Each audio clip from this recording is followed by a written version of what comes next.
కర్నూలు శ్రీ బాలాజీ కళానికేతన్ సభ్యుల సమర్పణలో వాన చినుకులు నాటిక.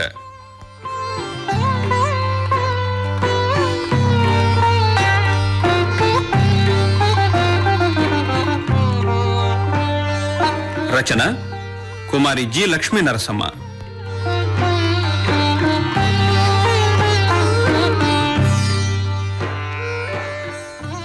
ఇందులో శ్రీయుతులు టివి రెడ్డి, వేముల కృష్ణమూర్తి గౌడ్, జీవి స్వామి యాదవ్, వింజమూరి ప్రభాకర శర్మ, శ్రీమతి ఎస్ నిమ్మిలాల్ పాల్గొన్నారు.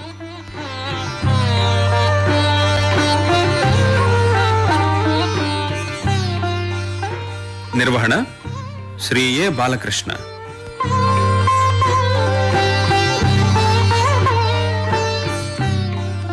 వినండి వాన చినుకులు నాటిక.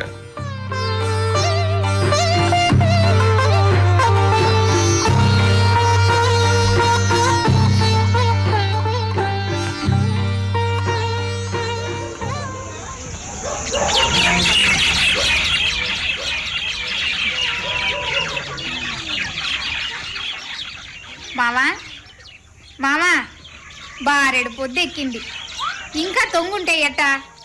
గురునాథం వచ్చే యాలయింది. ఆయన గారు వచ్చారంటే చాలు ఊరు జనమంతా పరుగులు తీస్తారు. ముందు వచ్చిన వాళ్ళనేమో పనిలోకి తీసుకొని మిగిలిన వాళ్ళని పని లేదు పొమ్మంటాడు.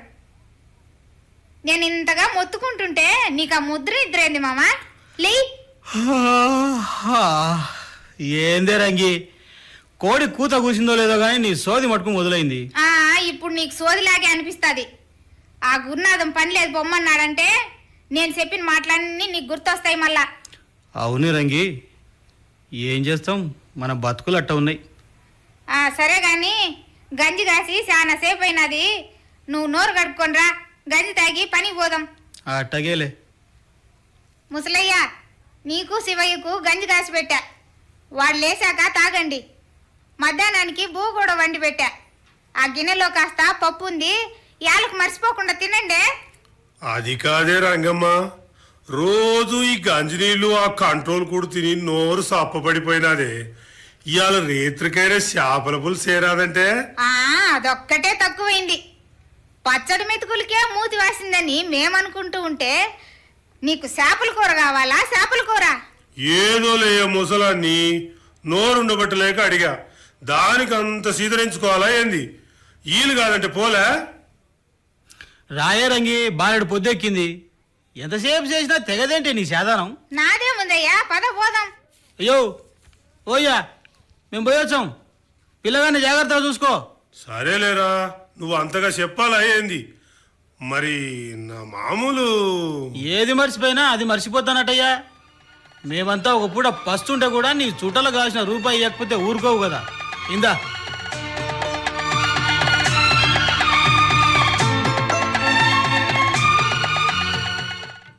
మామా, ఇవాళ ఇంకా లారీ వచ్చినట్లేదే. అవునే రంగి. అట్టయితే ఇవాళ పని మన ఇద్దరికి దొరుకుతుందన్నమాట. దొరుకుతుందిలే కానీ కొంచెం బిరబిర నడుసు, లేకుంటే మళ్ళీ ఇంటికి తిరిగి పోవాల్సి వస్తుంది. నడుస్తున్నా కదా.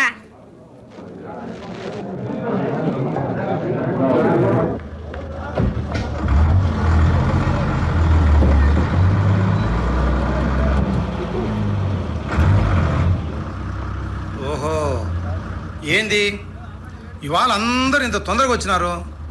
ఇవాళ మీ అందరికి దండిగా పనుంది. అందరు త్వరగా లారెక్కండి. అట్టగేలయ్యా. బాబు గారు, సరే గాని మరి మా కూలీల సంగతి చెప్పనే లేదే. ఏంది ఇవాళ ఏమైనా కొత్తగా చెప్పాలా? రోజు ఎంత ఇస్తున్నామో ఇవాళ అంతే. అది కాదు బాబు గారు, మీరిచ్చే కూలీ పైసలతో ఇల్లు గడవటమే చాలా కష్టంగా ఉందయ్యా. అందుకని 10 పరకో ఎక్కువ ఇస్తారని అడిగా, అంతేప్ప. ఇదిగో చూడండి, ఇష్టం ఉంటే పనికి రావచ్చు, లేదా మానుకోవచ్చు, అంతేగాని ఇలా రోజు పెరిగే ధరలతో పాటు కూలి పైసలు పెంచడం అంటే అది వీలుపడదు. నువ్వు నోరు మూసుకోయా రంగి, ఎక్కువ వాగితే ఈ కూలి పైసలు కూడా దొరకవు. అయినా ఇంతమంది ఏమి పట్టనట్టు ఊరుకుంటే నీకు ఒక్కదానికి ఏమొచ్చింది? అది కాదు మామా. ఇంకా నువ్వేం చెప్పాకు, 10 లారీకు.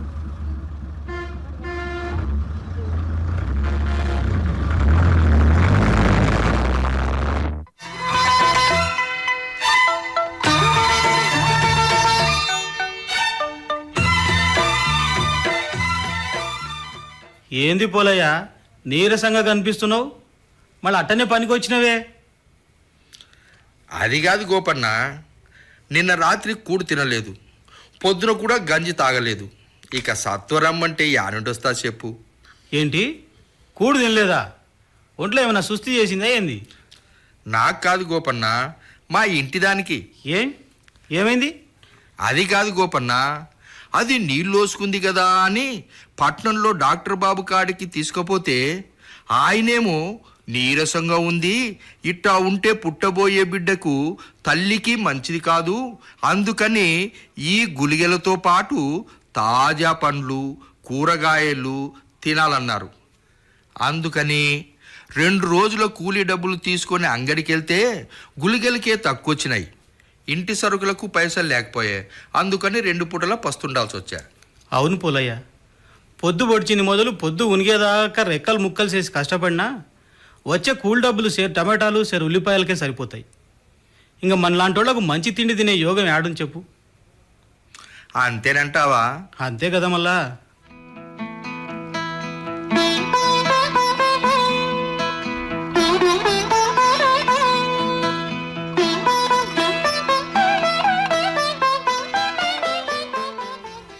మావా కొంచెం ఎంగిలి పడదాంరా. వస్తున్నానే రంగి. రా పోలయ్య, నువ్వు కూడా కాస్త ఎంగిలి పడదు కానీ.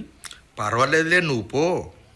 అలా మొహమాటం పడొద్దు, ఉన్న దాంట్లోనే నీకో ముద్ద, అంతే కదా. సర్లే పోదాం పద. ఏంది పోలయ్యన్న, ఇవాళ మా వదిన పనిలోకి రాలే? అవునమ్మా, ఒంట్లో కాస్త నలతగా ఉందంటే నేనే వద్దన్నా.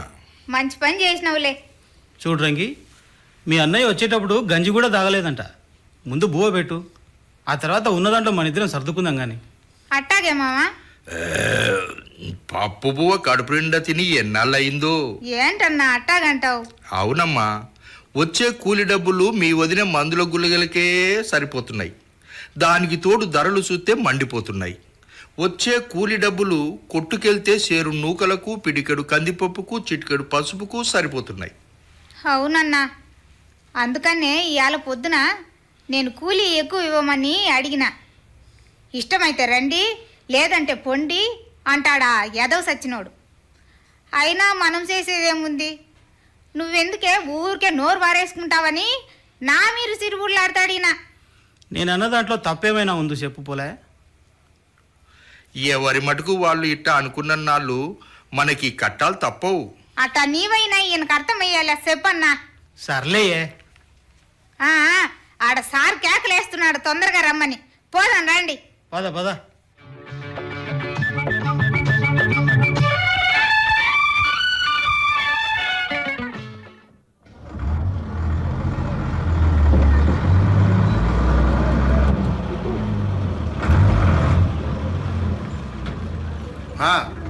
త్వరగా త్వరగా లారీ దిగండి. బండి ఎక్కేటప్పుడు తొందరే, దిగేటప్పుడు తొందరే. సర్లే కానీ ఇవాళ వచ్చిన కూలీలో నాకు ఇవ్వాల్సిన కమిషన్ అదే, మనిషికి 10 రూపాయలు అక్కడ నుంచి వెళ్ళండి. అదేందయ్యా, పగలంతా గొడ్డు సేకరి చేసేది మేమైతే నీకెందుకు ఇవ్వాలా డబ్బులు? ఏంది, నీకు ఈ మధ్య నోరు ఎక్కువైనట్టుందే. అందరు ఇచ్చినట్టు నువ్వు ఇవ్వాల, లేదంటే ఏం చేస్తావేంది? ఏమీ చేయను. నేను పని చూపించకపోతే రోజు దొరికే మెతుకులు కూడా దొరకవు, అంతే మరి. ఏందే రంగి, మనకెందుకంటే ఇనవే. నలుగురితో పాటు నారాయణ ఎన్నిసార్లు చెప్పాలి నీకు? ఏదోలే బాబు, తెలియక వాగింది, అదేం పట్టించుకోవద్దు. ఇదో బాబు, దాంది నాది కలిపి నీకు ఇవ్వాల్సిన 20. సరే సరే, నీకన్నా నా సంగతి బాగా తెలిసింది. ఏరా, మిగిలిన వాళ్ళకు కూడా చెప్పాలా ఏంది?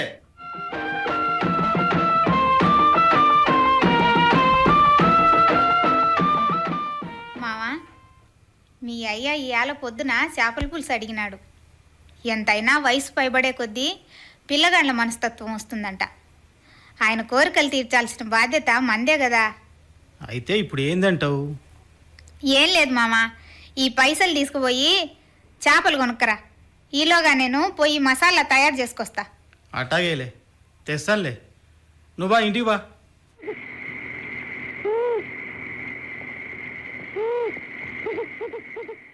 మామా, మీ అయ్యను కూడా రమ్మను, ఇద్దరికి వడ్డిస్తా.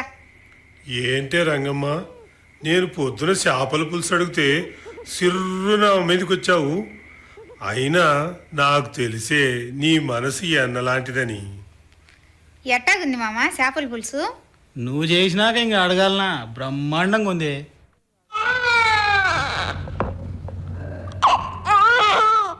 రంగమ్మ, శివ ఏడుస్తున్నాడు చూడు. ఆ, ఆ, మీరు తింటా ఉండండి, నేను పోయి చూసి వస్తా.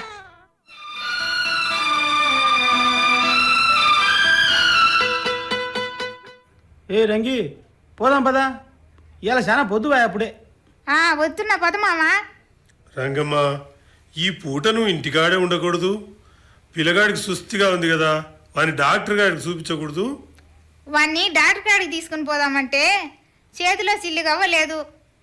కూలికి పోయి వచ్చే పైసలతో సాయంకాలం తీసుకుపోతాలే. రంగి, నువ్వు పోతా ఉండు, నేను మన ఊరి శాస్త్రి గారి కొడుకు దగ్గరికి పోయి ఆయన ఏమైనా మంత్రించిన తాయెత్తు ఇస్తాడేమో, తెచ్చి అయ్యకి ఇస్తావాడి గట్టమని. అట్టాగే మామా, నువ్వు తొందరగా వచ్చే మళ్ళా. పద నువ్వు బా.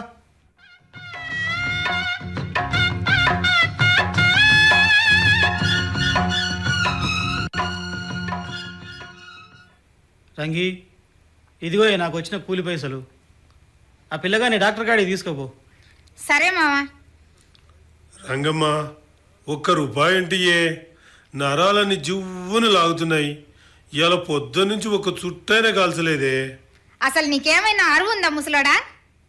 పిల్లగాడికి సుస్థి చేసిందని డాక్టర్కి చూపించడానికే డబ్బులు సరిపోతాయో లేదో అని మేము దిగులు పడుతూ ఉంటే నీకేమో సమయం సందర్భం లేకుండా చుట్టగాల్చే యావా.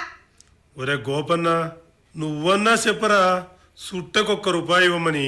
రంగి, ఆ ముసలం సంగతి నీకు తెలిసిందే కదనే. మనం చేస్తున్నా తనకు రూపాయి ఇవ్వాలంటాడు వాడు. ఈ గొడవ అంత ఎందుకు కానీ ఇచ్చేసేయి. ఇయ్యక సస్తానా? ఇందా. అలా కోపంగా ఇవ్వకపోతే మామూలుగా ఇవ్వచ్చు కదమ్మా. ఎట్టకైతే నేను ఇచ్చింది కదా, ఇంకా పో. అట్టాగే లేరా. రంగి, బస్సు వచ్చినట్టుంది, పద. వస్తున్నా మామా. ఆసుపత్రిలో చూపించుకుంటూనే ఎంబడే తిరిగి వచ్చాయి బస్సు ఎక్కాయి. ఆలస్యం చేస్తే మళ్ళీ ఊర్లోకి వచ్చే బస్సులు ఉండవు. అట్టాగే మామా, పోయేస్తా. మంచిది, తొందరగా రా.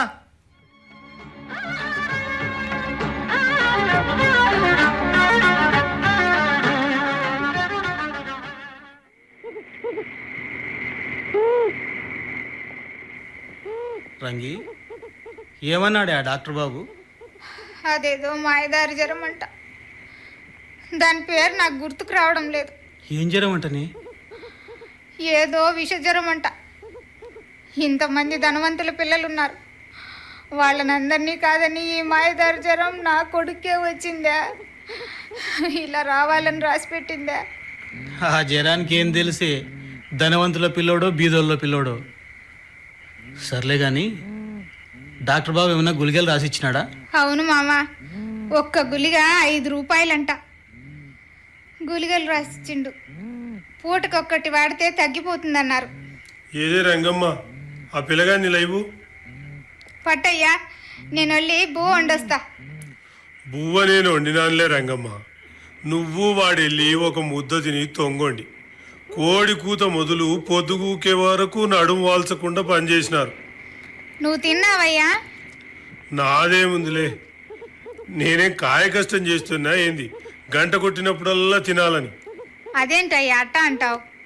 కాయ కష్టం చేస్తేనే తినాలనా? బతకడానికైనా తినాలి కదయ్యా. కాటికి కాలు చాపుకొని కూర్చున్న ఈ ముసలాడికి ఏం పనిందిలేమ్మా. ఈ పిరం కాలంలో చస్తే కూడా ఎంత లేదన్నా 3000 కావాలా. కాలం గడిచే కొద్దీ దాని విలువ కూడా ఎంత పెరుగుతుందో ఏమో. ఆ మాటలన్నీ ఇప్పుడు ఎందుకయ్యా?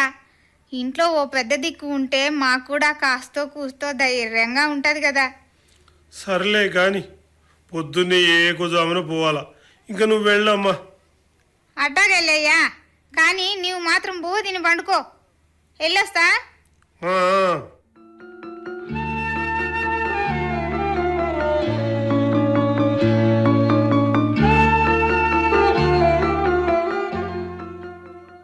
గోపన్న, గోపన్న, ఏం పులయ్యా, ఏం ఇంత పొద్దునే వచ్చినావు? మా ఇంటిది ఏందన్నా, ఎందుకు ఏడుస్తున్నావు? మీ వదిలేక లేదమ్మా. మనందరం అందరిని వదిలేసి దేవుతాకి వెళ్ళిపోయింది. అసలు ఏమైంది గోపయ్య? పురిటిగని వాళ్ళ పుట్టింటికి వెళ్ళింది కదా, ప్రసవ నొప్పులు రాగానే దగ్గరలో ఉన్న ఆసుపత్రికి తీసుకుపోయినారట. అక్కడ డాక్టర్ అమ్మ పరీక్ష చేసి బిడ్డ కడుపులోనే చచ్చిపోయిందని, వెంటనే ఆపరేషన్ చేయకపోతే పెద్ద పేరానికి ముప్పు వస్తుంది అన్నారట. ఆపరేషన్ చేయడానికి వెంటనే 2000 కట్టమన్నారట. మా అత్త దగ్గర అంత డబ్బులు లేవని మనుషులతో చెప్పి నా వద్దకు పంపింది. నా దగ్గర అంత డబ్బులు ఎక్కడి నుండి వస్తాయి? రోజు చేస్తే వచ్చే కూలి డబ్బులు తిండికే సరిపోవట్లేదు. అందుకని ఆడ ఈడ కట్టబడి అప్పు చేసి 2000 తీసుకొని బయలుదేరా. నేను వెళ్ళేసరికి అది కళ్ళు మూసింది చెల్లెమ్మా, అది కళ్ళు మూసింది. ఊరుకోన్నా ఊరుకో. అయితే ఆపరేషన్ చేయలేదా? ఇంకెక్కడి ఆపరేషన్? మా అత్త ఎంత కాళ్ళ వేళ్ళ పడ్డా లాభం లేకపోయింది. చేతిలో డబ్బులు పెడితే గాని ఆపరేషన్ చేయనని ఖచ్చితంగా చెప్పారట. ఊరుకో పుల్లయ్య, ఊరుకో ఊరుకో. కట్టాలు మనసులోకి రాక మానలకు వస్తాయా? జరగబోయే దాని గురించి ఆలోచి.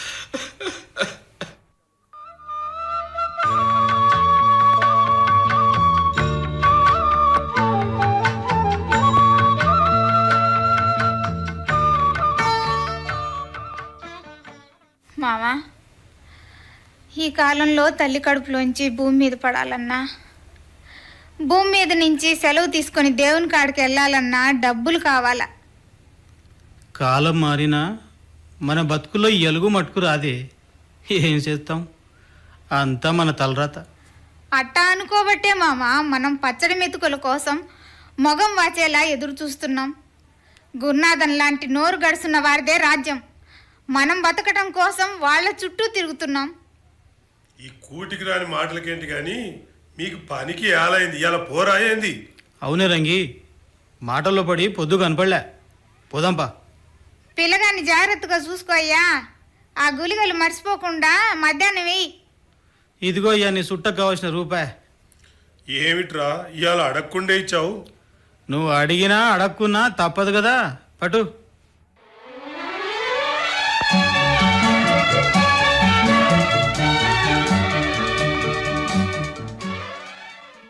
గోపన్న, పిల్లగాడికి ఎట్టా ఉంది?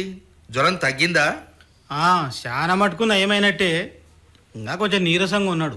వచ్చే ఏటికి వాడిని కూడా బళ్ళో చేర్పిస్తే పోలే? అప్పుడే ఏం బడి, వాడికి అయ్యా అమ్మ అనడానికి కూడా సరిగా రాదే. వాడినెవరు బల్లో చేర్చుకుంటారు? అది కాదు గోపన్న, గురునాథం గారి పిల్లాడు మీ పిల్లోడి కంటే 6 మాసాలు చిన్నాడు కదా, అప్పుడే వాడిని కాన్వెంట్కు పంపుతున్నారు కదా. వాళ్ళంటే ఉన్నమారాజులయ్యా, మస్తుగా పైసలున్నోళ్ళు. మరి మనం రెక్కాడితే కానీ డొక్కాడనోళ్ళం. వాళ్ళ లెక్క కాన్వెంట్కు పంపాలంటే ఎట్టయితుంది? ఏదో గవర్నమెంట్ బడికైతే పంపించవచ్చు. గవర్నమెంట్ బడిలో చేర్చాలంటే 5 ఏళ్ళు నిండాలి కదా, లేకపోతే చేర్చుకోరు. అది కాదు గోపన్న, నీకున్నది ఒక్కనొక్క పిల్లాడు. వాడికైనా కాస్త అచ్చరముక్క నేర్పిస్తే మనలాగా రాళ్ళు కొట్టుకునే పనైనా తప్పుద్ది. ఏదైనా నౌకరీ చేసుకుని కాలు మీద కాలు వేసుకొని దర్జాగా బతుకుతుంటే నాకు చూడాలని ఉంది. ఏమంటావు? సర్లే, నీ వాళ్ళకం చూస్తుంటే గాల్లో మిద్దెలు కట్టినట్టుంది. అవి ఎప్పుడైనా కూలిపోయేటివే. అయినా ఇయ్యాల గడవడమే కష్టంగా ఉన్న మనకు రేపటి గురించి ఆలోచించే తీరికాడుంది. గోపన్న గోపన్న, పైనుండి గుండు దొర్లుకుంటూ వస్తుంది. తప్పుకో తప్పుకో గోపన్న, తప్పుకో, గుండు దొర్లుకుంటూ వస్తుంది. నాకేం పర్వాలేదు, నువ్వు పక్క జరుగు. నేను జరిగినా కానీ నువ్వు తప్పుకో తప్పుకోకుండా. గోపన్న, రంగమ్మ, పుల్లయ్య, ఎల్లయ్య అందరూ రండ్రా. గోపన్న మీద గుండు పడింది.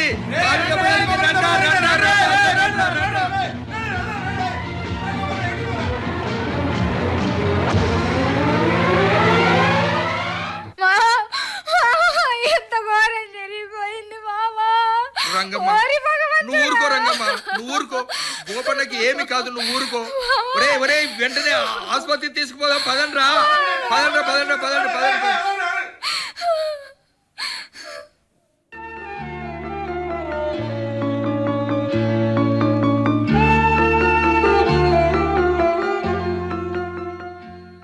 పోలయ్యన్న, డాక్టర్ బాబు ఏమంటున్నారు? నా మామకి ఏమీ కాదు కదా పొలయ్యన్న. ఇప్పుడే ఏమి చెప్పలేమంటున్నారు. ఫోటోలు తీయించి రిపోర్ట్ వచ్చాక చెబుతారట. కానీ కానీ కానీ ఏంటన్నా, తొందరగా చెప్పు. అందుకు ఎంత కాదన్నా 500 కావాలంట. 500? అన్ని పైసలు నా కాడ ఆడి నుంచి వస్తాయన్నా. నీవేమీ బాధపడొద్దు రంగమ్మ. ఆ దేవుడు మనలాంటి వాళ్ళకు ఎప్పుడూ అన్యాయం చేయడు. రంగమ్మ, రంగమ్మ, నా కొడుకు ఏమైందమ్మా? ఏమైంది? అయ్యా అయ్యా, ఇవాళ పొద్దుగాల లేచి ఎవరి పాడు మొగం చూశాడు నా మామ. చాలా ఘోరం జరిగిపోయినాదయ్యా. ఈ డాక్టర్ చూస్తే కదేమో ఫోటో తీయాలంట. అంతవరకు ఏమీ చెప్పలేమంటున్నారు. ఫోటో తీయాలంటే 500 కావాలంట. అన్ని పైసలు మన కాడ ఎట్లా వస్తాయ్యా? నీవేమి భయపడకు రంగమ్మ, నా తావునున్నాయి. 500 కాదు, ఇంకా ఇంకా ఎంత ఖర్చు అయినా పర్వాలేదు. నా కొడుకు నేను బాగు చేయించుకుంటాను రంగమ్మ, బాగు చేయించుకుంటాను. ముసలయ్య, అన్ని పైసలు నీకెక్కడివి? రోజు మీరు చుట్టలకిచ్చే ఒక్కొక్క రూపాయి దాచిపెట్టి ఉంచాను. రేపు నేను చస్తే నన్ను పూడ్చడానికని మీరు పైసల కొరకు కష్టపడకుండా దాచిపెట్టి ఉంచాను. ఆ డబ్బే ఈరోజు నా కొడుకును బాగు చేయడం కోసం పనికొచ్చాయమ్మా. అయ్యా, నిజంగానే అయ్యా, నువ్వెంత మంచోడివయ్యా. మరి చుట్టలు కాల్చుకోవడానికని రోజు అడిగేవాడివి కదయ్యా. అవునే రంగమ్మ, దాచడానికంటే మీరివ్వరని చుట్టల పేరు చెప్పి మిమ్మల్ని వేధించేవాడిని. అందుకు మీరు ఎన్ని మాటలన్నా పట్టించుకునేవాడిని కాదు. అయ్యా ముసలయ్యా, నీవు నా కళ్ళకు దేవుడిలా కనిపిస్తున్నావయ్యా. ఇందులో ఏముంది రంగమ్మ, దీన్ని గురించి తర్వాత మాట్లాడుకుందాం కానీ ముందు వాడికి ఫోటో తీయించాలి. పద, నువ్వు వెళ్ళు. నేను డాక్టర్ దగ్గరికి వెళ్ళి వివరాలు కనుక్కొని డబ్బులు కట్టేస్తాను. అట్టాగేలయ్యా, నువ్వు త్వరగా వచ్చేయి. సరేలేమ్మా.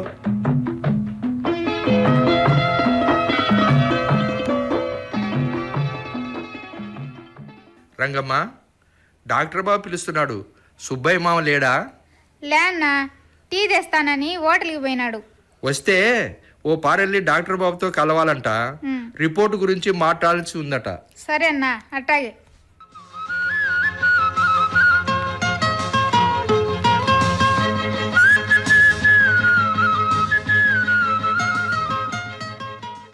ఇదిగో రంగమ్మ, టీ బన్ను. నువ్వు వెళ్ళి కాస్త ఎంగిలి పడిపో. అందాక గోపన్న తాన నేను ఉంటాలి. అయ్యా, ఇప్పుడే పోలయ్యన్న నీకోసం వచ్చి వెళ్ళాడు. ఎందుకంటే రంగమ్మ, ఆ ఫోటోకు సంబంధించిన విషయం ఏంటో చెప్పాలంట. డాక్టర్ బాబు నిన్ను కలవమన్నాడంట. అయితే నేను వెళ్ళొస్తాను రంగమ్మ. నేను కూడా వస్తానయ్యా. నేను వెళ్తున్నా కదా రంగమ్మ, నువ్వు కూడా వస్తారంటే ఈడెవరుంటారు? సర్లే అయ్యా, ఈడే ఉంటా.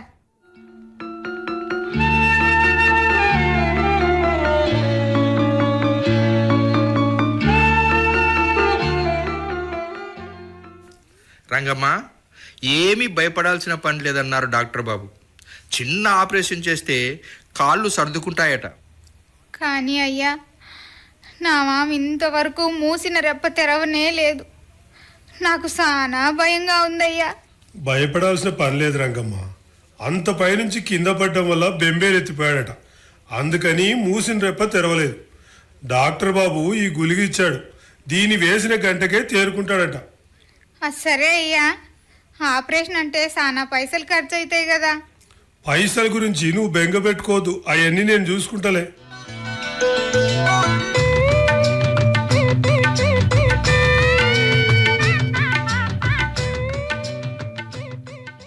మావా, మళ్ళీ నువ్వు ఇట్లా నడుస్తూ ఉంటే చూస్తాననుకోలేదే. ఇదంతా మీ అయ్య చల్లని చూపు. ఆయనే గనక ఆసుపత్రిలో పైసలు కట్టకపోతే ఈ ఆలకు ఎంత ఘోరం జరిగిపోయేది మామ. అన్ని పైసలు అయ్యకాడే ఆడివో. అదే మామ, నీ తానా నా తానా చుట్టల కొరకని చెప్పి ఇప్పించుకున్న పైసలన్నీ దాసిండంట. అట్లా మీ అయ్య ముందు చూపుతో దాసిన పైసలు ఈ ఆల ఎంతగానో పనికొచ్చాయి చూసావా. అందుకే చెప్తున్నా, ఈ ఆల నుంచి మనకొచ్చే కూలి పైసల్లో రోజు కనీసం 10 రూపాయలన్నా దాచిపెట్టాలి. అర్థమైందా?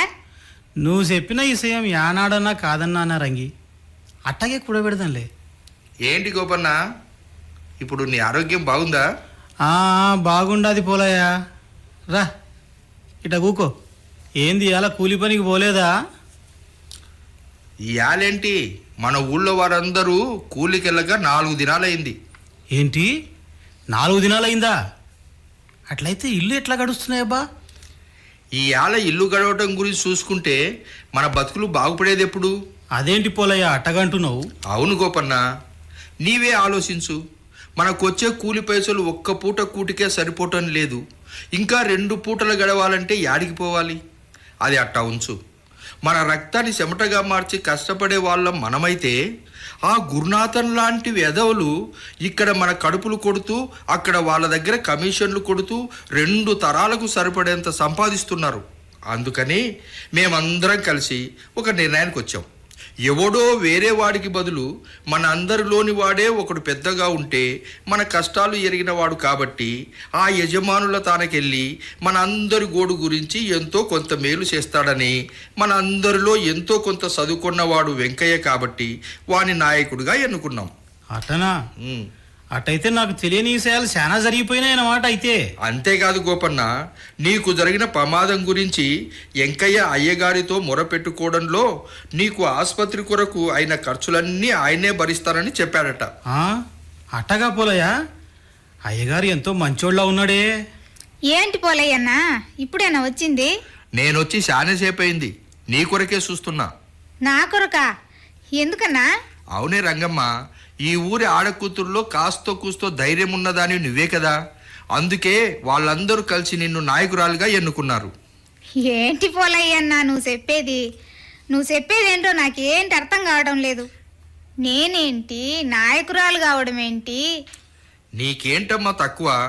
కల్లా కపటం ఎరగని మనసుంది, అన్యాయాన్ని ఎదిరించే ధైర్యం ఉంది. వీటికంటే ఒక నాయకురాలకి ఏం కావాలి? ఏంటన్నా నువ్వు చెప్పేది? ఈ విషయం గురించి ఇంకేం చెప్పకు. ఇప్పుడిప్పుడే మన వాళ్ళలో కాస్త చైతన్యం వచ్చింది. నువ్వు వెనుకంజ వేస్తే అది కాస్త చప్పబడిపోతుంది. అన్నా నువ్వు ఇంతగా చెప్తా ఉంటే కాదని లేకపోతాండా.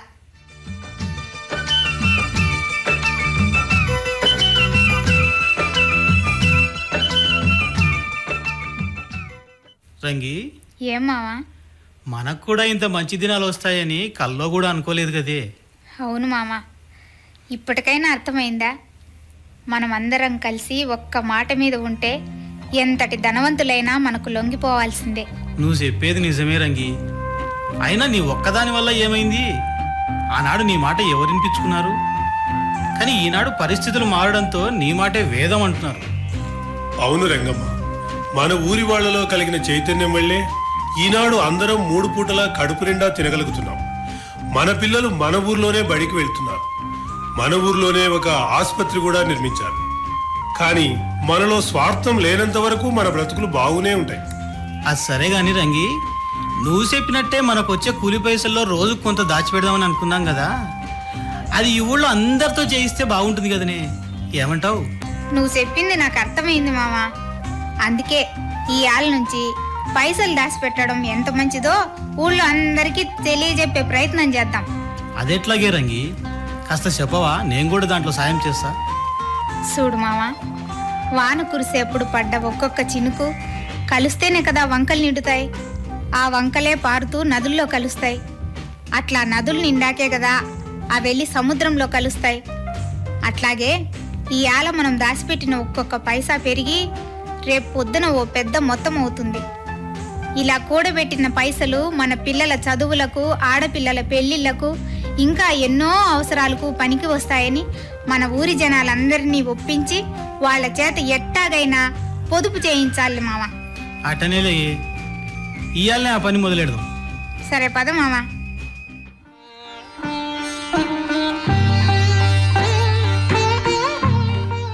శ్రోతలంతవరకు కర్నూలు శ్రీ బాలాజీ కళానికేతన్ సభ్యుల సమర్పణలో వాన చినుకులు నాటిక విన్నారు. రచన కుమారి జి లక్ష్మీ నరసమ్మ. ఇందులో గురునాథం శ్రీ టివి రెడ్డి, పోలయ్య శ్రీ వేముల కృష్ణమూర్తి గౌడ్, సుబ్బయ్య శ్రీ జీవి స్వామి యాదవ్, గోపన్న శ్రీ వింజమూరి ప్రభాకర శర్మ, రంగి శ్రీమతి ఎస్ నిమ్మిలాల్. నిర్వహణ శ్రీ ఏ బాలకృష్ణ.